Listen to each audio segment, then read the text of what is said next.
I have returned to the arena of battle and athleticism to take an in-depth look at the fighter subclasses from Xanathar's Guide to Everything and the Sword Coast Adventurer's Guide for 5th edition Dungeons & Dragons. How will they compare to the Champion, Battlemaster, and Eldritch Knight of the player's handbook? We'll find out, and after going through all the features, we'll get a ranking and comparison between all the fighter subclasses. If you are not subscribed to the channel, please take a moment to do so.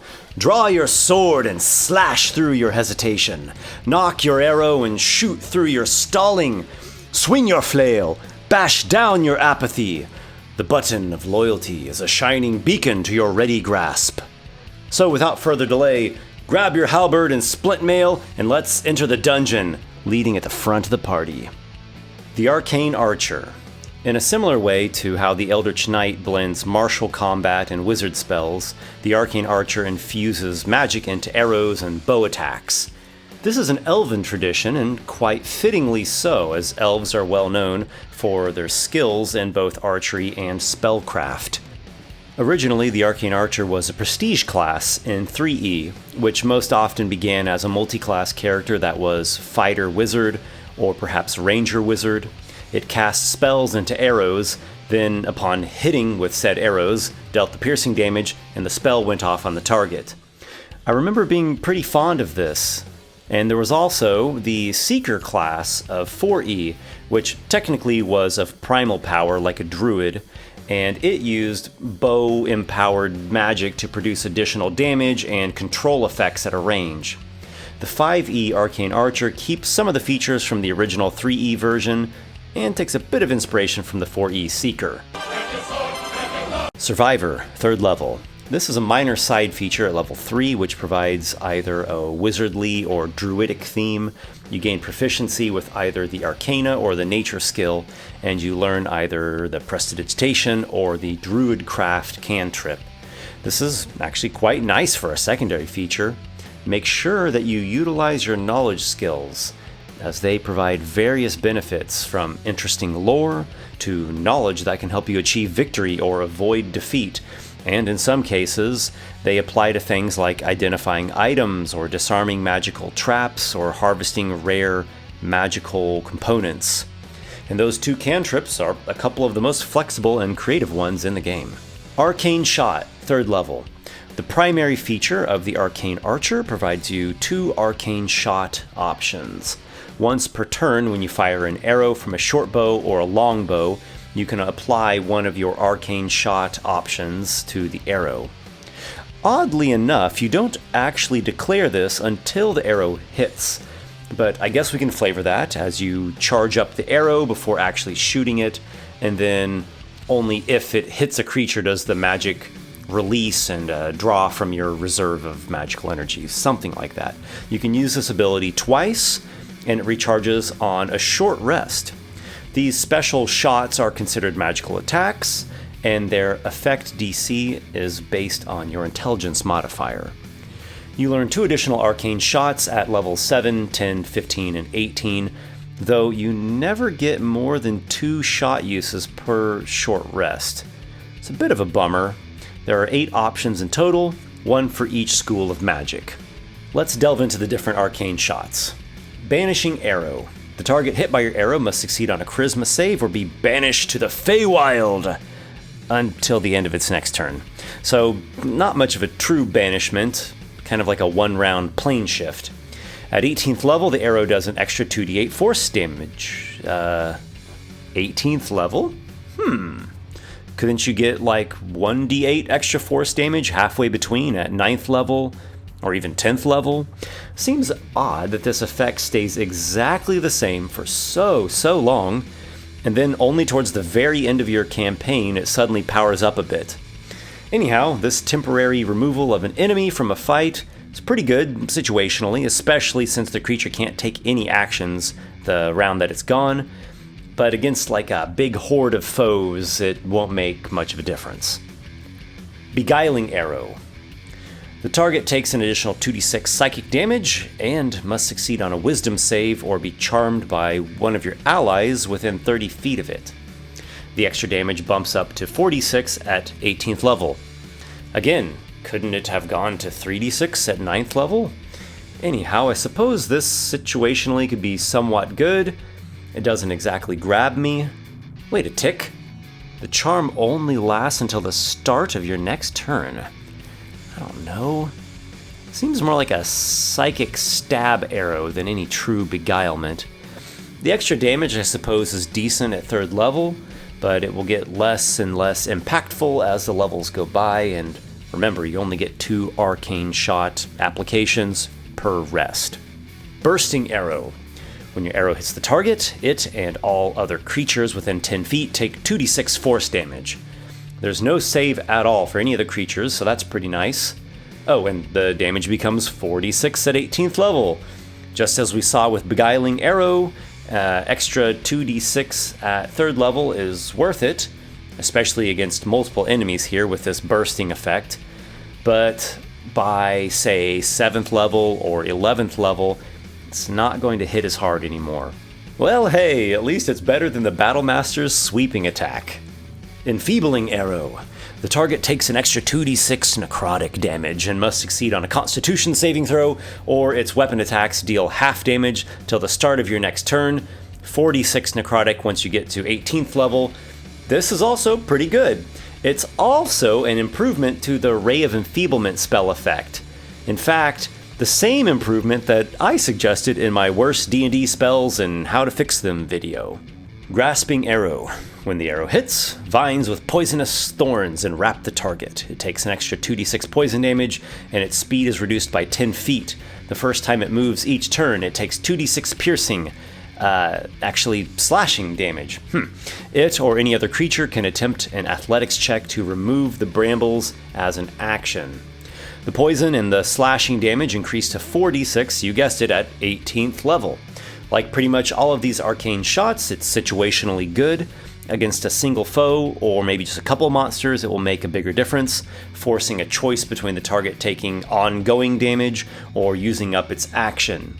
Also, you and your allies need to keep a distance from it. If a spellcaster ally can combo your Grasping Arrow with something like a Ray of Frost or even a slow spell, this becomes more effective. But it's not going to make a big difference if you're fighting a mob of creatures or if the target can still get within attacking range of you and your allies.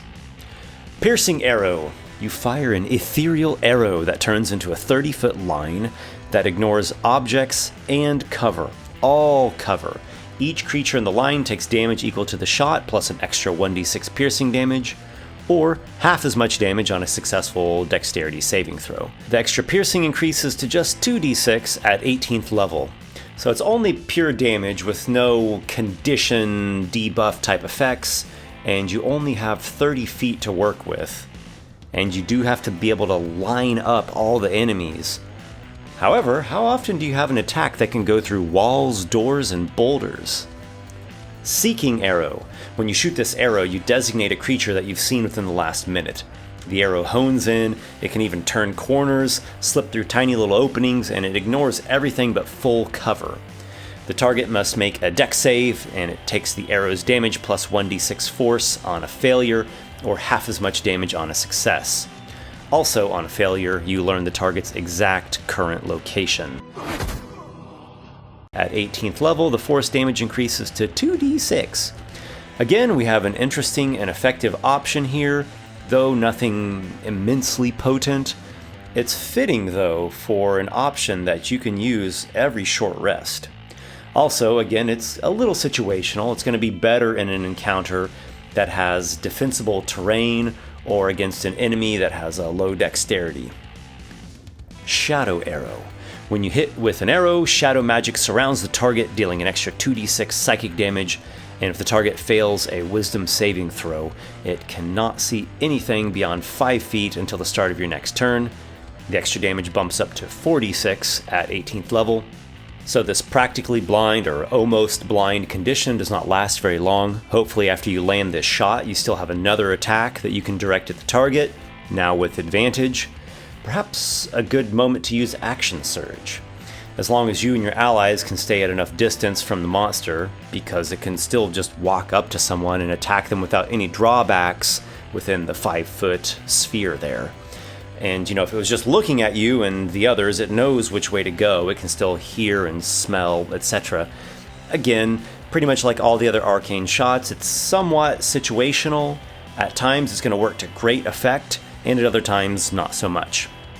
Overall, Arcane Shot is a really solid feature. It has some good options, and you can probably find ways to get the most out of the shot options that you know. I have to say, something about it has that safely balanced feeling to it, and it kind of reminds me of 4E. So is the Arcane Shot feature worse than the Eldritch Knight's spellcasting? Is it better? Is it overall about the same? Is it better to have limited spell slots that are regained with only a long rest, but they produce what we would consider A or S tier effects, like Shield, Dispel Magic, Counterspell, Fireball? Or is it better to have these arcane shots with overall less potent effects, but you regain them every short rest? I think I personally lean more towards the true spellcasting. I like being able to call upon more impactful effects. I like the wider variety of options. And I like the way using a more limited resource just feels more substantial. Like this is a moment that really matters. But I can see why someone would be of the opposite opinion. I think I would even consider playing an Arcane Archer or maybe a multi-class Arcane Archer. I also see Arcane Shot as being more balanced out as compared to the Battle Master's maneuvers. Some maneuvers I rated at F or D tier, and others got as high as A or S tier, whereas basically all the Arcane Shot options are B tier, so none I think are bad, but none I think are great. Really, I give the Arcane Shot feature overall like a B+, but since I don't use pluses and minuses in all this, I'll give it the benefit of the doubt and bump it up to A tier. Magic Arrow, 7th level. Your arrows now count as magical and can overcome resistance and immunity that many monsters have against non-magical attacks. Helpful, though by 7th level, you probably have a magic longbow anyhow. This seems like something that you should have received a little earlier on. Curving Shot, 7th level. When you attack with any magic arrow and you miss, you can spend a bonus action and re-roll the attack against a different target within 60 feet of the original target. I like it. It's an interesting effect. It's thematic. You can use it at will. It's a really solid usage for your bonus action. Ever Ready Shot, 15th level. When you roll initiative and have no uses of Arcane Shot remaining, you regain 1 use. Really, I wish you just actually got more than the 2 arcane shots per rest. This could have been a chance to bump it up to 3 per rest, but I guess this is as close as we'll get. And that's it. That's the end of the Arcane Archer. As a subclass, I think it is decent.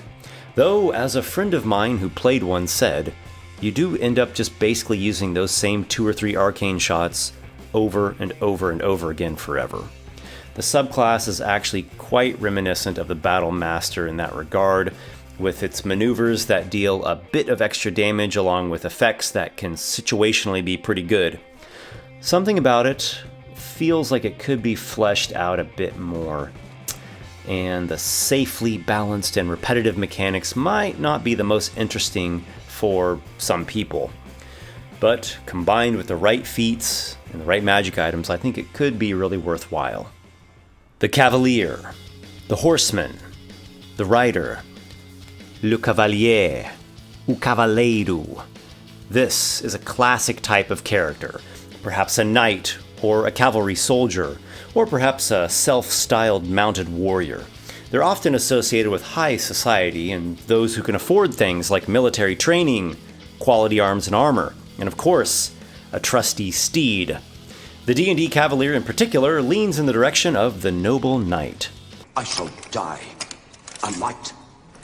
Bonus proficiencies, 3rd level. You gain proficiency in animal handling, history, insight, performance, or persuasion. Or alternatively, you learn a language. This is a minor side feature that's nice to have, and it helps to represent your refinement and your education. Born to the Saddle, 3rd level. You have advantage on saving throws made to avoid falling off your mount, and if you do fall off, you land on your feet as long as you fell no more than 10 feet. Mounting and dismounting costs you only 5 feet of movement, instead of half your speed. These are practical and useful benefits for a character that plans to spend a great deal of time in the saddle. though I'm not sure you can ride a horse into every dungeon. I do wish there was some benefit that extended to your mount, perhaps also helping it stay on its feet, or maybe helping it survive combat against deadly foes. Also, keep in mind there is a magic item of a mere uncommon rarity, the Saddle of the Cavalier, which makes it impossible to dismount you and imposes disadvantage on all attack rolls against your mount. So maybe you won't have this item just by 3rd level, but I imagine you should be able to find it or purchase it or create it not long after. It's only uncommon.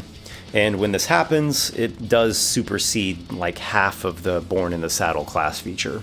Unwavering Mark, 3rd level. The 4E fighter strikes back. Sort of. When you hit a creature with a melee weapon attack, you can mark it. While the marked creature is within 5 feet of you, it has disadvantage on attacks against creatures other than yourself. If the marked target does damage one of your allies, on your next turn you can make a special melee attack against it as a bonus action, which gains advantage and deals extra damage equal to half your fighter level. You can perform this mark a number of times equal to your strength modifier, and you regain the uses after a long rest. The 4E fighter's mark is superior in some ways, but it's really neat to see the Cavalier interpret this feature through the lens of 5E, and it's decently effective of its own accord. Warding Maneuver, 7th level. Farting in the general direction of the Battle Master is this great maneuver. If you, or a creature that you can see within 5 feet, is hit by an attack, you can spend your reaction and roll 1d8. You add that amount to the target's AC against the attack. Maybe it's going to miss then. If the attack still does hit, however, you or the target ally has resistance against its damage. You can use this feature a number of times equal to your Constitution modifier, and you regain the uses again with a long rest.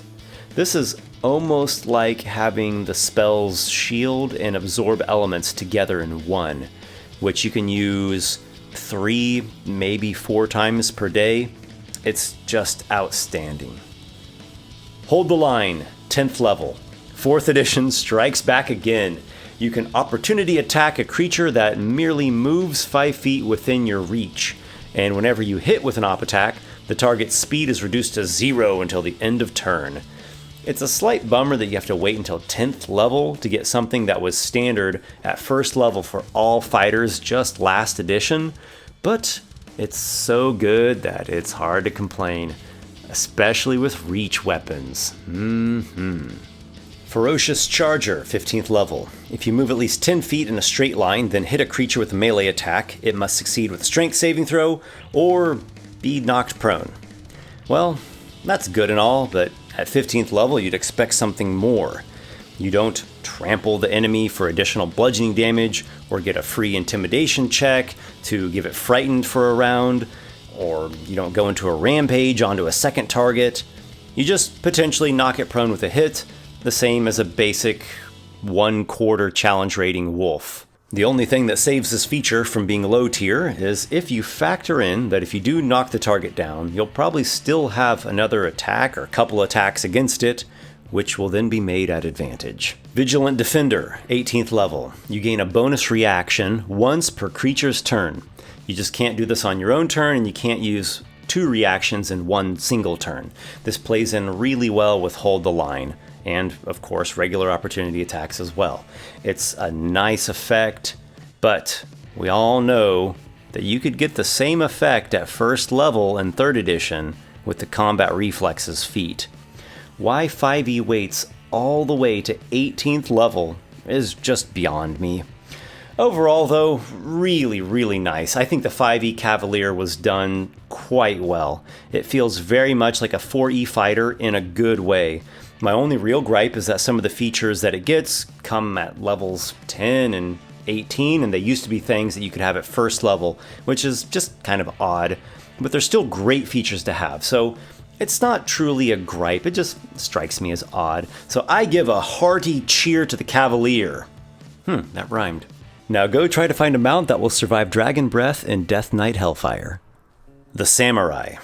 Until this point, the only class in 5e that had a distinctly oriental theme was the monk. While part of me wishes these classes drew more from actual monasticism and philosophy, it does fit D&D that they're more drawn from martial arts movies. While monks have a broad East Asian theme, everywhere from Mongolia, China, and Nepal, to Thailand or Vietnam, to Korea or Japan, the samurai, of course, comes directly from Japanese history. Though again, this is the samurai of films, of manga and anime, not really anything truly historical. Then there's also the topic of weapons of the samurai. Well, let's see. The Yumi can just be a longbow. The Yari could be a pike. The Naginata, I think, could be a glaive. The Wakizashi could be a short sword. But the katana, the majestic katana, obviously should be a 2d8 slashing and finesse weapon that deals triple damage on a critical hit. Just kidding, I don't know how to translate the katana into 5e terms. The DMG suggests just using a longsword, but katanas really are two-handed weapons. Outside of those rare practitioners of the one-handed technique, the longsword is basically a catch-all term anyhow. It encompasses many different types of medieval swords. Of course, there are some important differences between the longsword and the katana, but they're difficult to express in 5e's very limited weapon statistics. A longsword has stronger steel, and it's overall a more versatile weapon. But its thin blade can get bent out of whack, and it requires more precision to use it effectively. A katana's blade is more resistant against bending, and it doesn't demand as much precision with the strikes. They don't as easily glance or deflect if the angle of the strike isn't right on. But the katana has a fewer number of strikes that you can perform, and it has no cross guards for protection or even reverse hammer strikes, and its steel suffers damage and breakage more easily. So, how do we translate these differences into 5e? One option is to make the katana its own weapon. I think that it could be a two-handed martial weapon that deals 1d10 slashing damage and has a special property that once per short rest, you can re-roll a missed attack roll with it. If you don't like that, I don't know, just use the greatsword stats flavored as a katana and move on.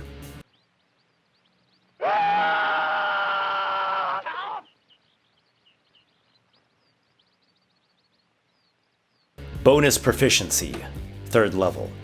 You gain proficiency in one of the following skills: history, insight, performance, or persuasion. Or instead, you learn a language. This is nearly identical to the Cavalier's bonus proficiency, and again, it's a nice thematic side feature. Fighting spirit. You channel your samurai intensity as a bonus action, gaining advantage on all attack rolls this turn, and gaining 5 temporary hit points. The temp HP increased to 10 at 10th level and 15 at 15th level. You can use this feature 3 times, that's right, it literally says just 3 times. Then you must take a long rest to regain it. It's a pretty straightforward feature. Definitely effective though. Elegant Courtier. Your self-discipline reaches new heights. And also, you have a presence of mind that helps you in social situations. Whenever you make a persuasion check, you get to include your wisdom modifier as a bonus to the total modifier. Even more importantly, you gain proficiency with the wisdom saving throw. If you're already proficient with wisdom saving throws, you can instead choose intelligence or charisma. Again, it's a straightforward and practical feature, also decently thematic, drawing upon the more refined latter era samurai with their bushido and codes of honor and loyalty. Tireless Spirit, 10th level. When you roll initiative and have no fighting spirit uses remaining, you regain 1. Well, isn't that nice? I really wish the samurai got more at this level. Rapid Strike, 15th level. Once per turn, when you would attack with advantage, you can instead attack 2 times without advantage. A lot of these samurai features, I'm kind of torn. They're kind of hard to distinguish how good they are. Are they really good or are they just so-so? Like with this Rapid Strike, it's cool how it synergizes with Fighting Spirit. And if you can get advantage in other ways as well, it could be quite nice. Attacking 2 times obviously is better than attacking once with advantage. This feature is actually better if you're working in sync with an ally who can give you advantage through whatever feature or spell or the help action, which is a little strange, as the typical samurai from movies and comics is often this solo fighting duelist. Strength before death, 18th level. Once per long rest, if you're reduced to 0 hit points but not killed outright, you can use your reaction to delay falling unconscious. And you take an extra turn immediately, interrupting the whole turn order of the round.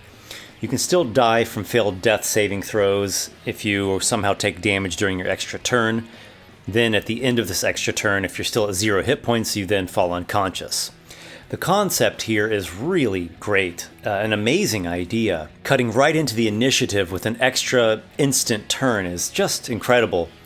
The unfortunate part is that, in theory, we imagine this nearly defeated samurai making one last flurry of katana strikes, slashing down his enemy. But in reality, the feature strongly incentivizes you to drink a healing potion or disengage or do something defensive. Which, if you do that, it could be wacky. In my games, I actually allow opportunity attacks against someone who's drinking a potion right in front of you. So, my house rule actually helps keep the tenacious, fight to the death tone of the samurai. Speaking of opportunity attacks, if you made one this round, you won't actually be able to use Strength Before Death, which really sucks, because these, in case of death, break glass type features don't actually come up too often. Especially not at really high levels of the game where your characters are so powerful. So I love the concept, but the mechanics are not everything that they could be. The Samurai subclass is pretty cool. It does have some effective features going for it. I just wish it had something more. There's nothing in it that just really grabs me. Nothing that I read and I said to myself, ooh, I want to try that. If I had to give this subclass an overall rating, I'd say it's B tier. Purple Dragon Knight, aka Banneret. The Purple Dragon Knight comes to us from the Sword Coast Adventurer's Guide, also known as the Forgotten Realms book. You can reflavor this subclass and make it setting agnostic by calling it the Banneret. This martial archetype is a knight errant, a chivalrous and brave questing knight who travels the land. The presence of a Purple Dragon Knight is known to instill courage and competence in his allies, and to give would-be enemies pause. Welcome, gentle Sir Knight. Rallying Cry, 3rd level. When you use your second wind, up to 3 allies within 60 feet regain hit points equal to your fighter level. I was about to say that this is a great secondary feature, but it's not a secondary feature. This is the only thing you get at 3rd level. Oof. Royal Envoy. This feature represents how you are a noble and upstanding representative of the crown. You gain proficiency with Persuasion, or if already proficient in it, you can pick Animal Handling, Insight, Intimidation, or Performance. And you gain Expertise in Persuasion, doubling your proficiency bonus for it. Again, this would be a really nice secondary feature, but this is all you get at 7th level. At this point, I'm wondering what is going on with this subclass. Inspiring Surge, 10th level. When you use your Action Surge, one ally within 60 feet can spend their reaction to make a melee or ranged attack. At 17th level, you can choose 2 allies. So this feature is great. It's reminiscent of the Warlord from 4E. The subclass should have got this at 3rd level, though. It's a damn shame you have to wait all the way till 10th level, halfway through your whole adventuring path, to get something that seems baseline. Bulwark, 15th level. This is one of those features that you have to read it a couple times, first to make sure you even understood what it actually does, and second to make sure you're not missing something because it seems surprisingly underpowered. So Bulwark says that when you use your Indomitable feature to reroll an Intelligence, Wisdom, or Charisma saving throw, you can also choose an ally within 60 feet who also has previously failed their saving throw against the same effect. They can reroll their save too. This has got to be one of the most situational features I've ever seen. It requires that an enemy used an intelligence, wisdom, or charisma save-based spell or effect on both you and an ally of yours within 60 feet of you, and you both failed your save. So there could be instances in which Bulwark completely saves you and your ally, but outside of that very specific arrangement, the feature does nothing. And this is the only thing you get at 15th level Purple Dragon Knight. To be completely honest, this subclass is the most disappointing one I've come across yet.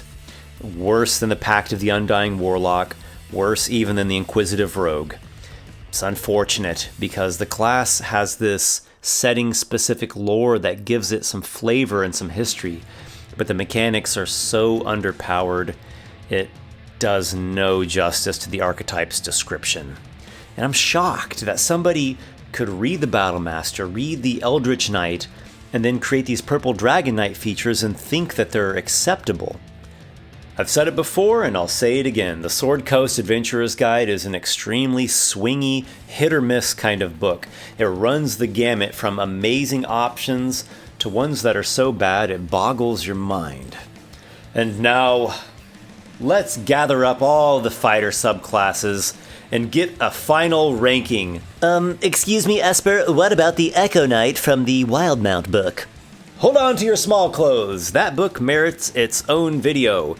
It also came out in the middle of me doing this series, so all in due time. I call ye to the arena of warriors in the following order. In 7th place is the Purple Dragon Knight. 6th place goes to the champion. Come on, step up your game. For 5th place, we have the Arcane Archer. 4th place belongs to the Battlemaster. In 3rd place, I call to the Samurai. 2nd place, all hail the mighty Cavalier. And 1st place goes to the Eldritch Knight. The fighter overall could use some improvement. It sort of seems like the champion's features should have just been baseline features that all fighters have along with their subclasses. It and the Purple Dragon Knight really just need major overhauls. The Arcane Archer and the Battlemaster are good, though a couple weak spots with them could stand some improvement. Samurai I think is only slightly better, and the Cavalier and the Eldritch Knight are both awesome. Overall, they're pretty much neck and neck. It's just that the Cavalier makes you wait a little longer before you get into its better features. I want to give a battle cry of appreciation to all of you for watching, and an extra hearty thanks to all my patrons who support me over on Patreon, in particular War Sir Adam Wood, Vince, and Nick. Everyone else, feel free to head over to my Patreon page. I've got links down below in the dungeon of the video. Your support not only allows me to devote more of myself to this work, it gets you some unique rewards and a chance for participation in my channel and my newsletter. This fighter review has made me wonder what things would have been like if I were a Valor Bard or a Blades Bard instead of attending the College of Lore. Perhaps I should go train a bit with my longsword and develop some more of my strength score.